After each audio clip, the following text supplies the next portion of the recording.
अस्सलाम वालेकुम।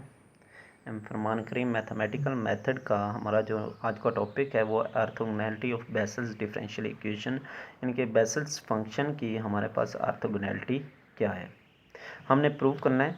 Prove that यानी कि हमारे पास इंटीग्रल है 0 से 1 X J N alpha of X J N beta of X D of X is equal to 0 तब होगा कि अगर अल्फ़ा और बीटा दोनों आपस में बराबर ना हों। अगर दोनों आपस में बराबर हैं तो फिर ये 1/2 J N plus 1 alpha whole का स्क्वायर की इक्वल है। तो इसकी कंडीशन है वेयर अल्फ़ा और बीटा क्या है, रूट्स हैं जे एन ऑफ एक्स के इज इक्वल टू 0, यानी कि अल्फ़ा और बीटा दोनों रूट्स हैं और अगर जे एन ऑफ एक्स हो तो वो किसके इक्वल है, 0 के इक्वल है। यानी कि अगर एक्स की जगह पे अल्फ़ा पुट कर दें, जे एन ऑफ अल्फ़ा भी 0 होगा, जे एन ऑफ बीटा भी क्या होगा, 0 होगा। अब प्रूव में we know that J N lambda of X is the solution of, हमारे पास यानी कि अगर J N of lambda X की फॉर्म में होगा तो यहाँ पे क्या होगा, लैम्डा स्क्वायर एक्स का स्क्वायर। अगर यहाँ पे हमारे पास एक्स होगा तो ये क्या होगा, एक्स का स्क्वायर।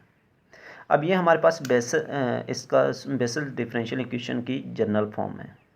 अब उसके बाद हमने करना क्या है कि लेट कर लेना है जो u है वो J N alpha of x के इक्वल है, v क्या है, J N beta of X, be the solution of equation 1, यानी कि ये दोनों क्या है, इस इक्वेशन 1 के सोल्यूशन है। u और v को हमने लेट कर लिया है, u को जे एन अल्फ़ा एक्स के इक्वल लेट किया है और v को जे एन बीटा एक्स।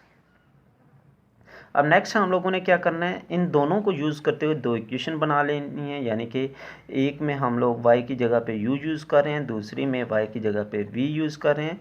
और नेक्स्ट हमारे पास ये क्या बन जाएगा, x का स्क्वायर d का स्क्वायर u ओवर dx का स्क्वायर बन जाएगा and so on x plus x d you over D x plus alpha square x का स्क्वायर माइनस एन का square and u is equal to 0, equation 2 का नाम दे देते हैं।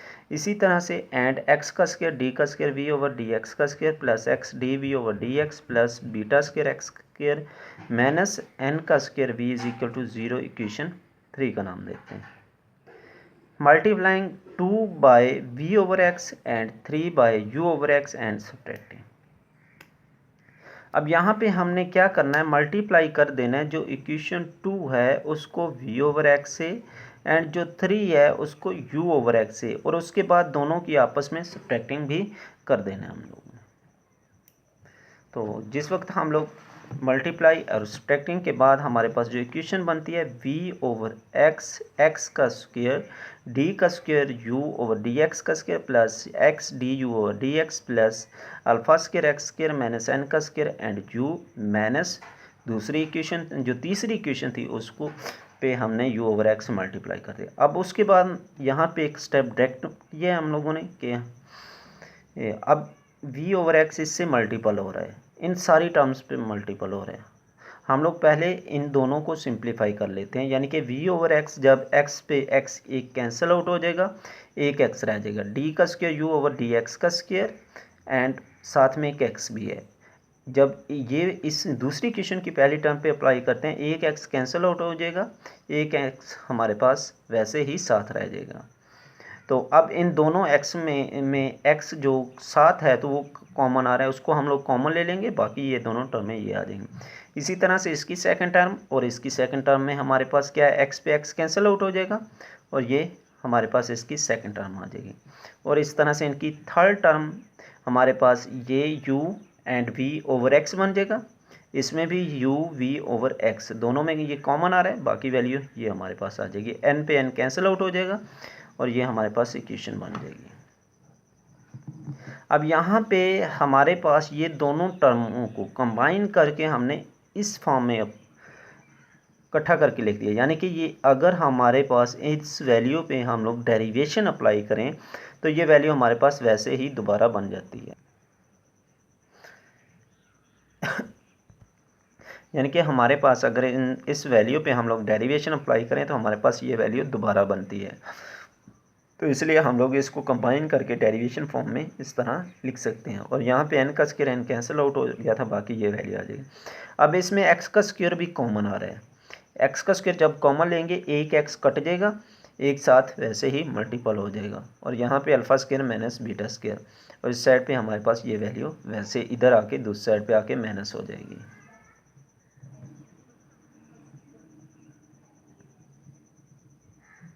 अब हम लोग क्या करेंगे, integrating both side with respect to X from 0 to 1, यानी कि हम लोग दोनों साइड पे इंटीग्रेशन अप्लाई कर देते हैं 0 से 1 तक with respect to X. Both side पे हमने इंटीग्रेशन अप्लाई कर दिया। अब इस साइड पे तो इंटीग्रेशन डेरिवेशन पे कैंसिल आउट हो जाएगा, ये alpha square minus beta square दूसरी साइड पे आके डिवाइड हो जाएगा। अब u की जगह पे हमने लेट किया हुआ था जे एन अल्फ़ा एक्स, वो पुट कर देंगे, v की जगह पे भी उसकी वैल्यू पुट कर देंगे, x वैसे ही आ जाएगा, और ये वैल्यू दूसरी साइड पे जाके डिवाइड हो जाएगी। अब इधर इंटीग्रेशन डेरिवेशन आपस में कैंसिल आउट हो जाएंगे, लिमिट है हमारे पास 0 से 1, वैसे लिख देंगे। अब नेक्स्ट हम लोग क्या करेंगे, x की जगह पे J N beta of X वैसे ही आ जाएगा, v की जगह पे उसकी वैल्यू पुट कर देंगे जो लेट की हुई थी, d you over D x.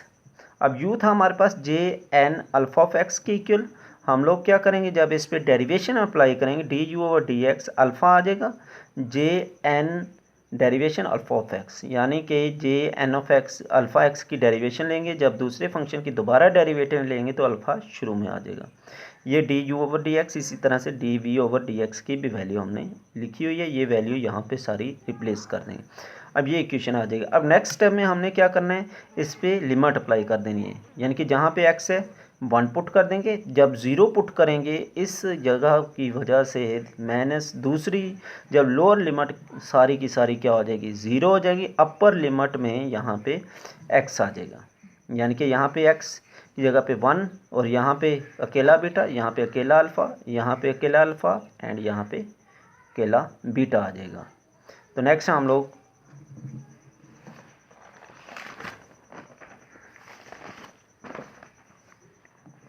अब यहाँ पे हमारे पास ये वैल्यू बन जाएगी -0 की लोअर लिमिट की वजह से ये सारी अगली टर्म सारी 0 हो जाएगी। अब यहाँ पे जे एन ऑफ बीटा हमने पढ़ा था, जे एन ऑफ एक्स किसके इक्वल है 0 के इक्वल, तो जे एन ऑफ अल्फ़ा क्या होगा 0, जे एन ऑफ बीटा क्या होगा 0 होगा। तो अब यहाँ पे हमारे पास alpha and beta be the roots of J N of alpha and J N of alpha is equal to 0 and J N of beta. अब इसको हम लोग एक इक्वेशन का नाम दे देते हैं, किसी भी इक्वेशन का नाम दे दें, इक्वेशन ए का नाम दे देते हैं। अब इसमें हमने क्या करना है, केस 1 अप्लाई करना है और केस 2 भी इसी पे अप्लाई करना है, यानी कि यहाँ तक हमारी एक जनरल इक्वेशन बन गई है। अब इस पे हमने चेक करना है और वैल्यू पुट करके, पहले हम लोगों ने क्या करना है, वो कहता है J when alpha is equal to, यानी कि अल्फ़ा और बीटा जिस वक्त आपस में बराबर नहीं है। अब इसकी ये लेफ़्ट हैंड साइड हमारे पास ये है, और राइट हैंड साइड पे यहाँ पे हम लोग वैल्यू पुट कर देते हैं 1 over alpha square minus beta square, ये आपस में इक्वल नहीं है वैसे ही लिख देंगे, multiple alpha J N of beta, J N of beta हमारे पास किसके इक्वल है 0 के इक्वल, तो जे एन ऑफ बीटा की वजह से ये सारी टर्म हमारे पास क्या हो जाएगी 0 हो जाएगी, माइनस इसी तरह से जे एन ऑफ अल्फ़ा ये भी किसके इक्वल है 0 के इक्वल है, 0 माइनस 0 0, 0 ओवर समथिंग क्या हो जाएगा हमारे पास 0 आ जाएगा, यानी कि जे एन ऑफ अल्फ़ा और J N of beta is equal to 0 की वजह से ये सारी की सारी हमारे पास किसके इक्वल आ जाएगी 0 के इक्वल। ये केस 1 तो बहुत सिंपल है, तो ये तो प्रूव हो गया। अब उसके बाद है केस 2, केस 2 भी बहुत सिंपल है लेकिन थोड़ा सा अंडरस्टैंड करने वाली बात है। वो कहता है कि वेन अल्फ़ा एंड बीटा आपस में बराबर हों, जब अल्फ़ा और बीटा आपस में बराबर होंगे तो हम लोग इसी इक्वेशन में उसी जगह पे हम लोग वैल्यू पुट कर देते हैं 1 over alpha square minus beta square, और जे एन ऑफ अल्फ़ा 0 हो गया, जे एन ऑफ बीटा भी क्या हो गया 0 हो गया, यानी कि जिस वक्त जे एन ऑफ अल्फ़ा ये वाली टर्म 0 हो जाएगी, ये वाली टर्म भी क्या हो जाएगी 0 हो जाएगी। अब वो दूसरे केस में वो कहता है दोनों आपस में बराबर भी हैं, जिस वक्त बराबर हैं तो ये दोनों alpha square minus alpha square भी 0 हो जाएगा, यानी कि ऊपर भी 0 बन जाएगी नीचे भी 0 बन जाएगी, तो ये हमारे पास क्या बन जाएगी 0 ओवर 0 फॉर्म, यानी कि यहाँ पे हमारे पास क्या बन जाएगी 0 ओवर 0 फॉर्म। यानी कि ओवर वाली ज़ीरो क्यों बन रहा है, alpha square minus alpha square, जब दोनों आपस में सेम होंगे alpha square minus alpha square ये ओवर में ज़ीरो हो जाएगी। ऊपर तो वैसे ही ज़ीरो आ रही है क्योंकि J N of alpha zero, J N of beta zero. यानी कि इस जनरल इक्वेशन में हमने दोनों केस 1 और केस 2 अप्लाई करके चेक करने। अब ये 0/0 फॉर्म बन गई। जब 0/0 फॉर्म बन जाती है तो हम लोग लिमिट अप्लाई करते हैं, no applying the L hospital rule, जो आपने लिमिट में पढ़ा होगा। अब वो वाला रूल हम लोग अप्लाई करते हैं। लिमिट अप्लाई कर रहे हैं अल्फ़ा से बीटा, यानी कि चेंज हो रही है अल्फ़ा से बीटा में। तो मैंने ये अप्लाई किया, आप बीटा से अल्फ़ा भी कर सकते हैं एज यू विश। अब यहाँ पे हम लोग क्या करेंगे, अल्फ़ा से बीटा जिस वक्त चेंज होती है, अब यहाँ पे देखें ये है alpha J N of beta, यानी कि J N of beta, J N ये तो पहले अल्फ़ा है। अब जे एन ऑफ हमारी जो चेंज हो रही है वो किस में हो रही है, अल्फ़ा में। केस 2 में किस में हो रही है, अल्फ़ा से बीटा में।